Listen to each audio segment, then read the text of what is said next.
Hi guys, I'm Beth. This is Read Remark. Today I'm going to be talking about Our Kind of Cruelty by Araminta Hall.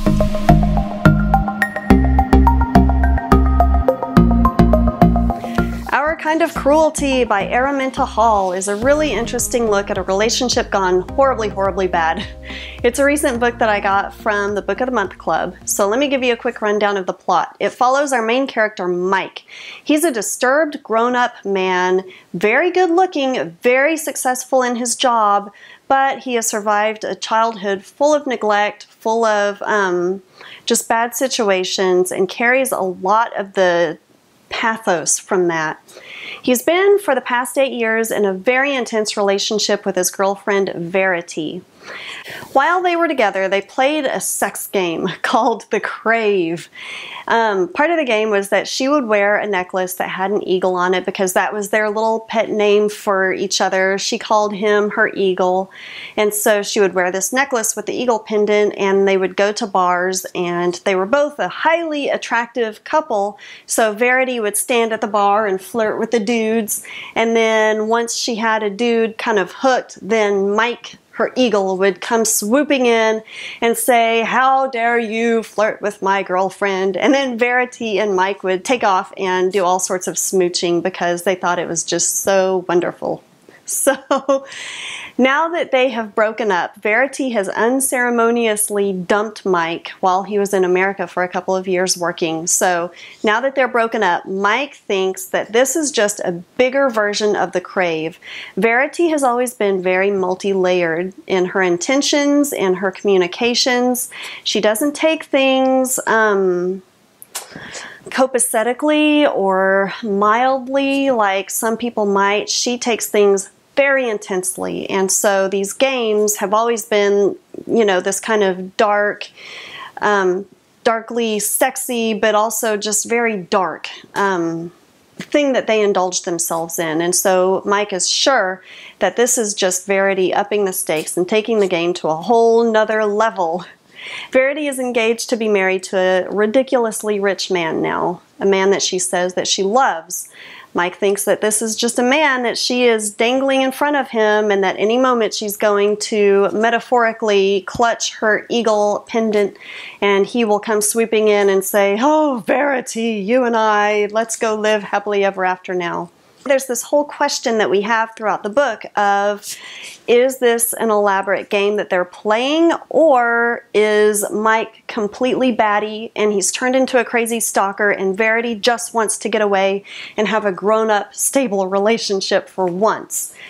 Not with Mike. That's the question that we ask throughout the book. Now, I'm about to get into mildly spoilerish territory. I'm not going to give away plot points of the book, but I will acknowledge the fact that there is an ending to this book, an ending that left me still kind of confused about which one of those scenarios was correct. I still wasn't sure by the end of the book. However, the author added a little afterword to the book where she made it abundantly clear what she thought the interpretation of it was. And so that brings me to a whole other line of thinking. It got my wheels spinning about literary theory. I'm going to talk literary theory at you for a moment here. So there is a branch of literary theory that deals with authorial intent. So it deals with whether the author's intent should matter in a book or not. Roland Barthes, the famous French theorist, famously wrote an essay called The Death of the Author, in which he strongly said that the author should have no part of the text whatsoever. Once the author has produced the book, the author, you know, metaphorically dies, and any sort of interpretation, any sort of meaning behind the words exists solely between the reader and the book. The author has no place in it.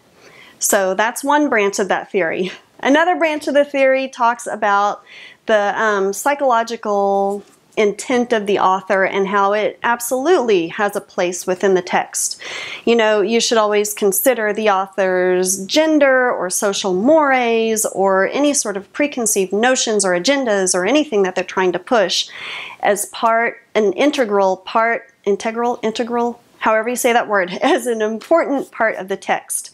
The author cannot be completely separated from his or her work. The author is just as much a part of the text as the fictional characters are. So those are two differing theories. They're very extreme ends of the theories. I'm not completely sure which side of the theory I fall on.